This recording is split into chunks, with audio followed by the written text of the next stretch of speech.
Hari tu ada pasien datang daripada Johor, pasien bangsa Cina. Masuk bila aku first time dalam hidup aku rasa nyawa aku tergugat. Dia macam nak lawan dengan aku. Cerita dia begini, mamak ni umur 50 tahun. Aku dah jaga dia beberapa tahun. Sakit jantung, kencing manis, darah tinggi, kolesterol tinggi. Tiba-tiba hari tu dia masuk bilik aku, dia buat macam ni.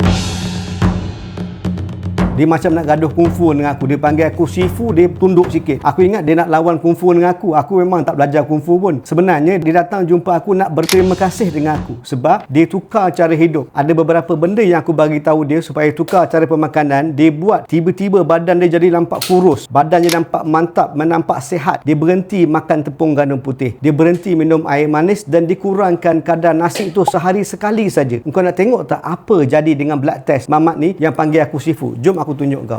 Aku nak tunjuk kau satu persatu. Graf yang pertama adalah graf HbA1c. Kencing manis dia. Nampak tak naik mencanak 7.0? Aku marah dia sikit, aku suruh jaga makan, turun pergi 5.9. Dia berjaya almost reverse kencing manis dia. Kau tengok dekat bawah ni pula adalah HDL, kolesterol yang baik. Naik daripada 0.9 pergi 1.14. Ini HDL kolesterol yang baik. Kau tengok kadar buah pinggang dia. Yang ni kreatinin, lagi rendah lagi bagus. Bila turun berat badan, dia jaga makan minum, buah pinggang dia nampak pun lagi sihat. Kau tengok yang bawah ni pula adalah triglyceride, lemak di dalam darah. Daripada 1.65 berjaya kurang daripada 1.0.